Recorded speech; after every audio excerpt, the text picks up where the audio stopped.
After a strong showing in 2008, young people didn't show up in the same large numbers in 2010. Even out in California, where Proposition 19, a measure to legalize pot, was on the ballot, which pundits thought would bring out young people, they didn't turn out at the polls as expected. And because of that, Prop 19 lost, and so did a lot of Democrats around the country.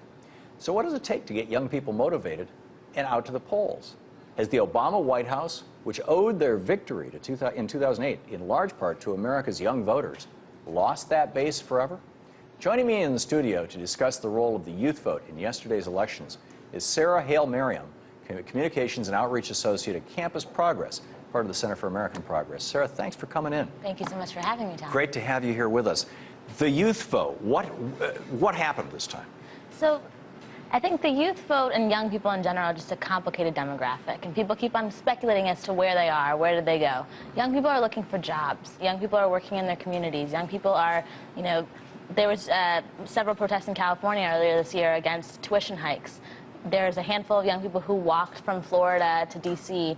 On behalf of the DREAM Act. And so it's not an issue of apathy, and it never has been. What's happened over the course of the last 2 years is we've seen a candidate who was incredibly effective at messaging to young voters in a way that made them feel like they could be a part of the political process, lose sight of how to do that. And so we saw a partisan food fight over the course of the last several months, and then a pretty last-minute attempt to turn out young voters by the administration in the last month.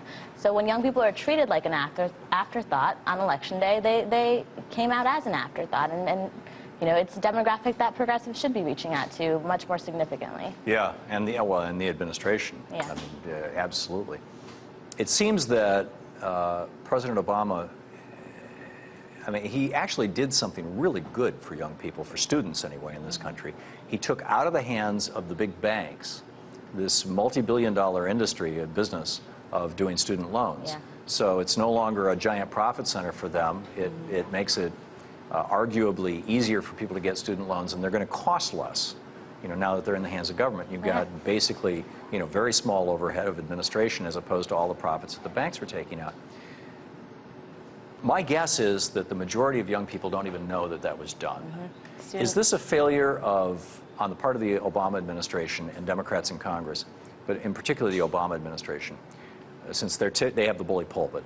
Is this a failure of behavior or a failure of messaging? I think it's definitely a failure of messaging and being able to communicate. Student Aid and Fiscal Responsibility Act, the piece of legislation that you're just referencing, will result in over $61 billion towards education over the course of the next 10 years. That's not a small thing. That's no chump change. That's change a lot you can of people believe going in. to college. Exactly. Yeah. But how many young people do you think know about that? I'd guess it's probably fewer than 10%. Yeah, and I will say in some part that's because it was passed through the reconciliation package in the health care reform bill. But they still could have bragged about it. Absolutely. George Bush's tax cuts were passed by reconciliation. Yeah, absolutely. And he like a rooster, for years.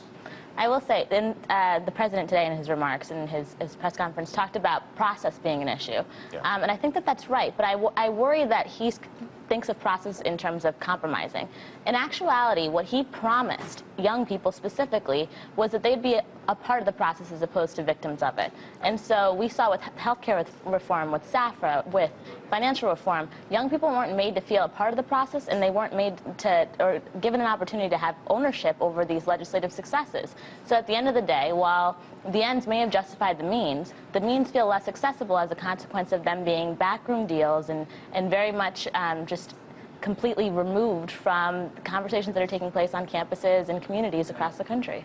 Yeah, it seems like young people were brought into the fold for the election, and then it got thrown over to people like Rahm Emanuel and Lawrence Summers, who are so out of touch with not just progressives, Yeah, and certainly anybody under 30. The president went on MTV. What was it, 2 weeks ago? yeah. Short while ago, to try and mobilize the youth vote. I didn't see it. I've been insanely busy. Mm-hmm.